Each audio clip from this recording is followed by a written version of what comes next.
Durian ASEAN.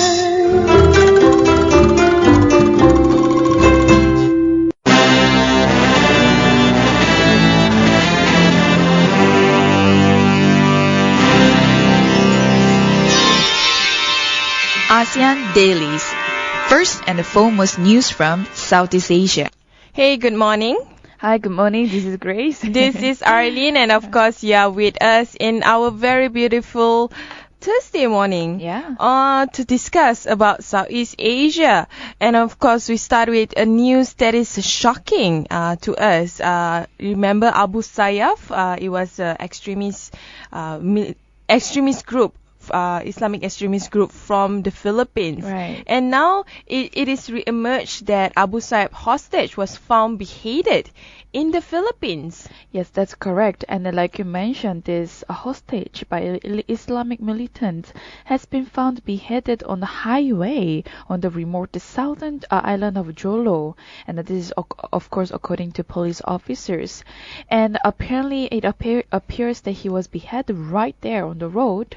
And then it was reported by the island province police chief, who was the senior superintendent Mario Buyukan.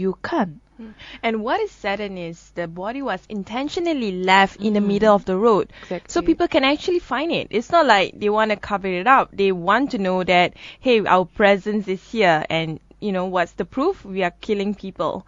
And it's really shocking to hear this story because the Philippines has signed a pact with the Moro group that they want peace in Mindanao. Right. And of course, the Muslim in Mindanao also want to move on from this conflict. But now you see the emergence of the Abu Sayyaf group trying to show that they still exist, and this is pretty scary, especially in the era of ISIS. Exactly.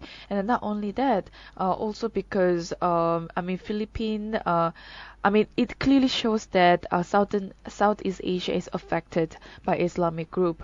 And then we also need to question where we have any kinds of plan to prevent from the future, attacking or whatever the activities that they will be doing in the future, because it is clearly that it's proven. It is disturbing, of course, the news and the pictures, even the sight of the scene. It is all disturbing. But then, however, where are all those sort of helping hands from the other nation or even from the Philippines? A lot of countries are worried about the emergence of ISIS, but I think it's important that we look in our own backyard that there are other militant extremist groups that are not necessarily aligned with ISIS, but they are still very much extremists in their ideology. And you are right that governments need to work extra hard to ensure that these groups of people do not really create chaos in the larger society. But at the same time, I think it's also important to look at their perspective. Right. Why this group of people are gaining support or are gaining strength. It's important to understand why, Right. because we cannot just see them as the enemy. We need to know what's the real problem that they are crying out loud, and from maybe work from there. That could be the root causes that we can look through. On the other hand, talking about politics, well, Myanmar. Cracks emerge in Myanmar's opposition ahead of November election. And then Myanmar's main opposition party, led by Aung San Suu Kyi, has expelled 10 members for protesting about the choice of the candidates to run for the elections in November this year. And it was also after several charismatic pro-democratic leaders were surprisingly excluded. And of course, with the November elections, a lot of eyes are on this particular election in Myanmar, especially when Myanmar is having the transition from the military to democratic system. And of course, some public, they are not really pleasant about how opposition is reacting towards the government and so on. But then the issue here is the National League for Democracy rejection for several popular activities and as well as intellectuals have further divided, and it's already a sort of the fractious opposition that faces the military-backed ruling party in the country first free vote for, of course, 25 years. But that's the reality of political parties, right? I mean, as much as we want to be idealistic about the opposition gaining strength, being united, and trying to fight against the military regime of Myanmar, we have to realize that they are just human. They still have this thirst for power. So I wasn't surprised, to see that some people got expelled, or some people might not fit into the main agenda of NLD or Aung San Suu Kyi. I mean, if you compare it to the Malaysian politics, especially the politics of the opposition party in Malaysia, you see the split in Pakatan between PAS and DAP. And it's clearly there are some power play at hand, and when it comes to Myanmar, going back to that, it's interesting to see how this will actually received by the people of Myanmar, whether they are still into the NLD or not. But this is according to one of the party member, or a former NLD committee executive member. He said, his name is 99, qualified people are not necessarily in a place where yes men are more favored. And that's never been true in political party. That means that it's always true in political party. A lot of people they want to be mover, but you can't help but to be yes men as well, because political party, unlike any other organization, they work in unison with the leadership of the party. So, separately about the 100 NLD members gathered in Yangon Park earlier this week to protest against their party-nominated candidates for local constituency. Well, it is agree. I mean, I can agree with your points where when it comes to political party, it is quite complicated. It's never simple. And then some members are there, even though they may be against a certain idea or even the plans, but they just need to be yes men just to move forward. So that is just one of the sort of things that they can't ignore in the political party. If you don't want to be yes man, either become an independent candidate, or I don't know, just be an activist. That's the only way forward. But politics aside, in Myanmar, in Indonesia, there's also a replacement of candidate. As you all know, Malaysia just recently had our own cabinet reshuffle. But we fail to see that Indonesia is having their own of reshuffling, and they are replacing quite I would say heavy position with someone new, and one of it is of course the economic team. Indonesian president reshuffles economic team as the growth sex. Jokowi promised Indonesia will move higher in terms of the economic growth, and it's not seeing fruits. That's the reason why he's reshuffling his economic team. Well, this is very interesting, Arlene, because we both hope that this is not a part of our Southeast Asia culture when it comes to reshuffling. Well, if it reshuffles whatever the system or the government or economic growth, we hope for the positive and a betterment of the nation, of course. And according to this one, Indonesian President Joko Widodo put two experienced technocrats into key economic management posts, and it was just yesterday in a cabinet reshuffle designed to reassure investors who worry about the policy drift that has allowed growth to slip into 6-year low. Well, we just mentioned about the Indonesia economic growth, which has been really, really slow for the past few years.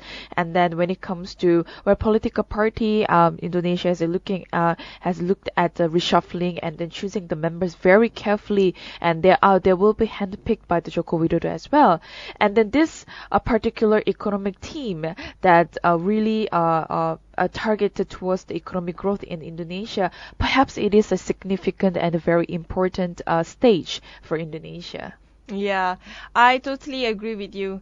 And Widodo's reshuffling is because he was keen to dispel impression of weak leadership and policy model. But I think any good leadership means that he needs to employ really good downliner. And I think every company, I have to sidetrack a bit, needs a Sundar Pichai. He's the new Google CEO, and Right. and I was reading his background. He's the fastest ever, I would say, Google employee to ascend to the role of CEO. He started in 2004, and it's barely like 11 years, and he's now the CEO. And it's not because he was there for no reason. He created Google Chrome. He have done a lot of really interesting products for Google, and I think even governments would probably need a Sundar Pichai in their company in order for their company to move forward. I guess what the government needs is who is visionary and Yeah. also innovative, and to be able to go forward for betterment, not backwards. But that's the problem, right? You want a visionary employees or visionary I guess Members. economic team in the Yeah. case of Jokowi. But then in the political system, it's always the yes men that are always, ascending to the top post. So I think leaders need to differentiate between yes men that are not usable and yes men that are visionary, I suppose. Anyway, we'll take one short break. When we return, we'll still continue with the political side of Southeast Asia.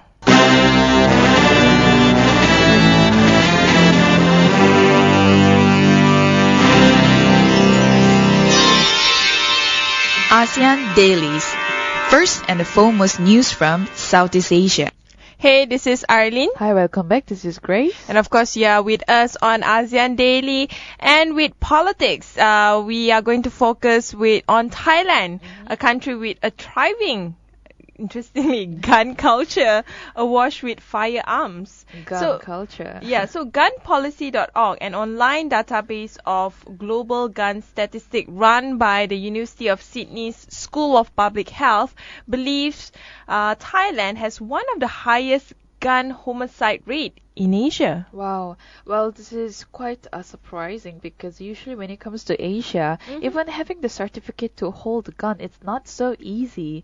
And then it is some countries that they made it illegal already to have a gun as your own property.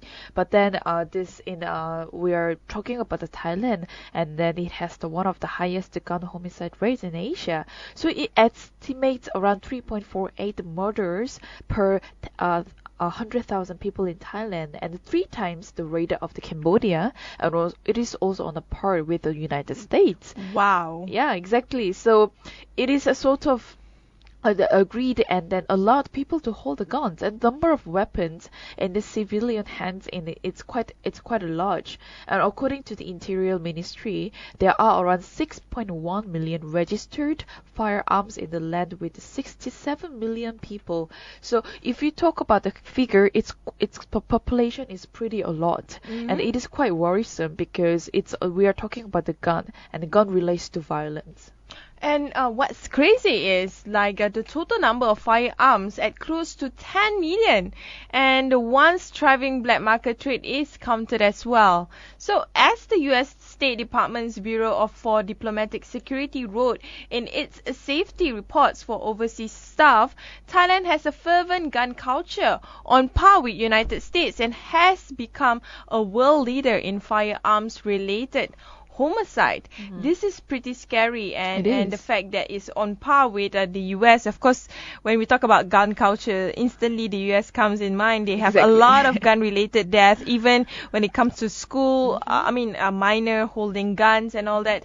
But while the US has long had a fierce debate on gun control, Thailand largely greets the human toll of its firearms obsession with a collective shrug. They don't really care. Wow, this is really surprising. I don't know whether this culture was influenced by the Western or US, or whether the culture has been there all along. It is questionable. But then after all, what we need to come up with is, do we have any regulations or sort of like prevention, even importing guns from the outside, or even manufacturing guns itself, and then that leads to holding guns and having the qualification and certificate to hold guns, whether the person is responsible for such act, or after all consequences after that crime or whatever the violence is carried out. I'm not sure what the conversation on the gun control in Thailand is all about, or has been about, but I think it's important for people to speak out about it. Exactly. Yeah, and anyone can start with speaking out against gun control, or and for a military government like Thailand, maybe they can flex their power by just saying that, hey, no guns after tomorrow, because they have the power to do so. So Yes. yeah, why don't you use your power for the betterment of society? On the other hand, talking about power. So we know there's a power play between Iran, the US, and all other Western countries on the nuclear deal. Right. But one of the greatest achievement by President Barack Obama from the US is to strike a deal with Iran on its nuclear project. And ASEAN is actually happy about it. According to Indonesian ambassador, they are happy that finally the Iran nuclear deal is somehow pacified together with the US and all. That is quite an achievement, to be honest, because when it comes to nuclear weapon, I mean, we think of Iran and some other countries, including North Korea. But then, like you mentioned about President Obama, how he has worked so hard to come up with a sort of agreement between these countries. And then, in fact, the Indonesian ambassador to Tehran, it says all countries members to the ASEAN have they welcomed the nuclear deal between Iran and the major powers and the 5 permanent members of the UN Security Council plus Germany as well. So it is an achievement, and I hope that they can continue their positive conversation between ASEAN and the Iran, and to come up with a better deal, and also the deal that it's not only for Iran or only for ASEAN, but it is for the whole society and as well as the whole the nations. And for ASEAN, why we are happy with this deal is very simple. I think ASEAN wants to maintain good or great relationship with Iran. Iran is a top oil producer, just like Indonesia, Malaysia, and all. A lot of the countries in Southeast Asia. And beyond just that, I think Iran is also an emerging power that might not necessarily be aligning themselves with the US, but is somehow a strong friend to Southeast Asia. But just counting Malaysia, we have a lot of our Middle Eastern tourists. A portion of them, a huge portion of them coming from Iran. So these are consideration that we see. Iran is our closest friend, and of course Iran is ASEAN's closest friend when it comes to trade and other forms of relationship. Anyway, we'll take another one short break. When we return, we will come back on the economic side of Southeast Asia.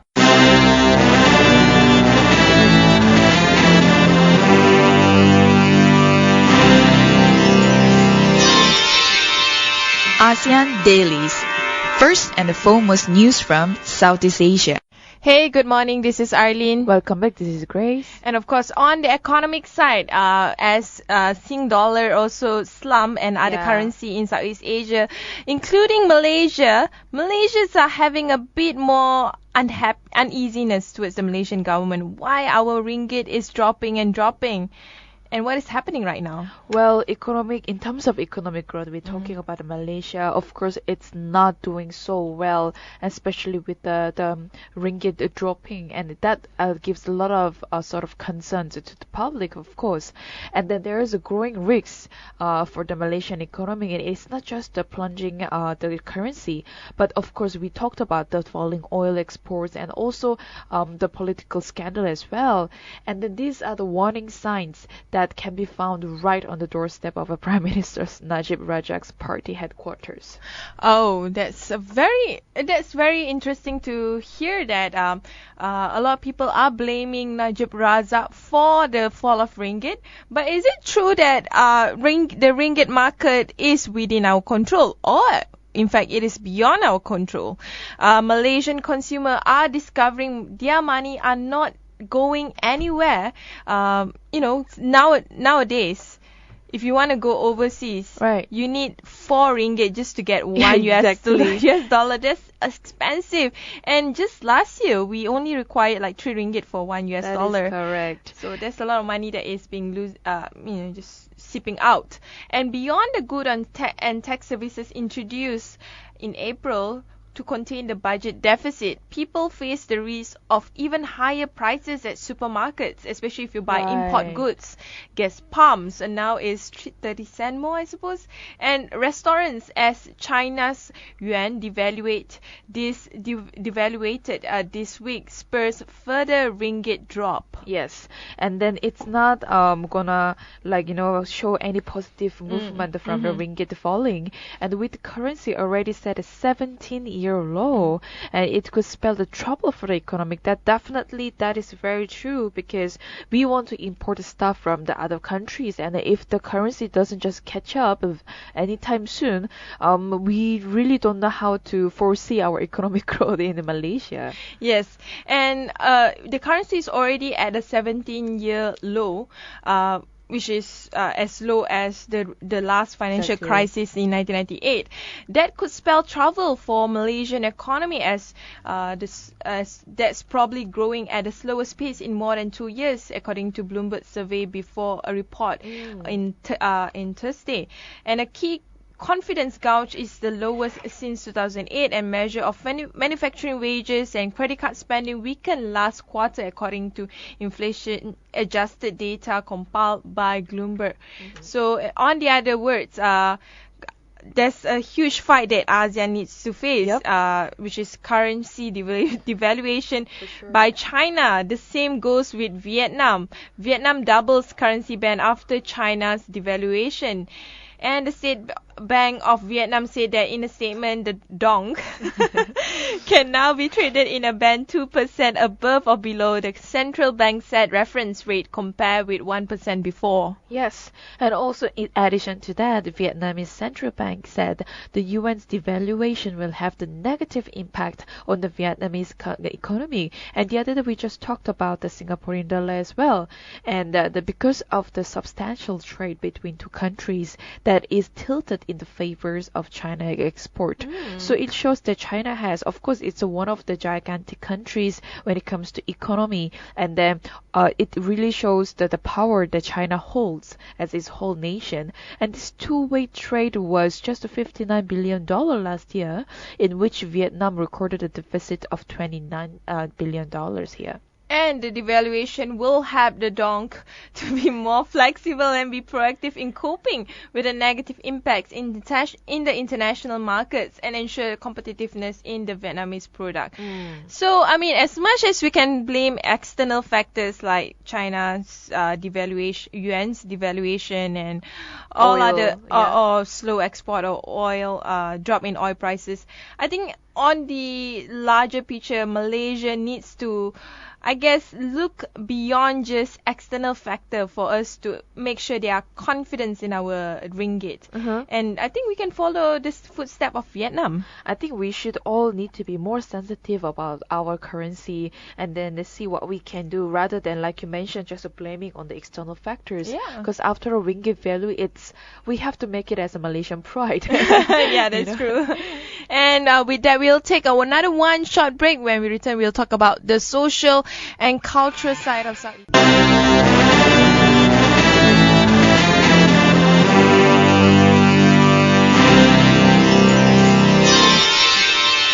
ASEAN Dailies. First and the foremost news from Southeast Asia. Hey, good morning. This is Arlene. Hi, welcome. This is Grace. So, on the social cultural side, do you know that an initiative to promote healthier lifestyle among students is showing result in tackling obesity and smoking among youth? This is a research, a program that has been done at the HPP program. And this is interesting to see that, they are able to tackle things like smoking. Yeah, especially smoking, right? Yeah. Well, they also mention smoking as well as obesity here. So under this student health advisor program, there are trained professionals, nurses, and then they are stationed full-time in selected secondary schools and also institute for higher learning to dish out this advice on health and nutrition. Well, education is one thing. It is very important to, bring the awareness when it comes to health, especially from the younger generation. And some of the mature students brought up including smoking, obesity, and the conditions such as asthma as well as the diabetes. Well, smoking and obesity among younger generation, it is sort of a trend, and it also has become a sort of young culture that it has become sort of norm in their own society. So it brings a lot of worrisome. Perhaps you can, we don't encourage them to smoke, but then they also need to be aware what are the consequences they have to face after smoking. If they don't really take care of their diet, what are the consequences such as obesity or even diabetes they can face in the future? Because when you go outside, when you look at especially in Malaysia, you see a lot of street junk food out there, and then not only the international junk food is out there, you can just easily grab any fast food that you want. Yeah, that's true. And even though, they might be probably tackling a lot of issues regarding on obesity and smoking and all that, but Singapore is still the second safest country in the world. Yeah. That's right, because Singapore is the second safest country in the world according to the Value Penguin, which is a New York consultancy firm. They did a study on that, and the firm called Singapore as the most environmentally friendly country among the top 5, score at 42 in the study. Well, it's something that Singaporeans need to be very proud of. And then we just had another interview just last week regarding SG50, and all the Singaporeans, yes, they proved to tell us that you can just walk around even at 3 a.m. or even 5 a.m. No one will harm you, and it's really safe. So even the kids out there, parents, they don't need to worry about where their whereabouts. They can just let them out and play. So this is how safe the country is. And among the top 10 is Japan, which is in 4th place. And you see Japanese kids, right? And just like probably 5 years old or even, maybe 7 years old, they would go to the train, take the train to their and then go to their school and then come back again, just by themselves. Exactly. It will be unimaginable if it happens in Malaysia, but in Japan, it's like totally cool about it. It's like, hey, my 5-year-old is going to school by herself. That's very true, Arlene. And then just to talk about the rankings, right? Australia is at 12, Hong Kong is at 17, Brunei is at 27th place, China is in 42nd place, and African nations appeared mostly at the end of the list with Lesotho and Botswana and also Swaziland on the 104th, 105th, 106th respectively. I wonder where Malaysia's stand is maybe not as good. Anyway, that's all for our news commentary today. I hope you enjoy listening to us. You can always catch up with us with more news from Southeast Asia, 8 to 9 o'clock. And of course, you can always listen to our podcast on our YouTube and catch up with us on our social media, Facebook, Twitter, and Instagram. As well as don't forget to visit our website where you can get more content and you can read our articles as well. But if you're on the go and you have no access, do download the application which is called ASEAN and listen to us.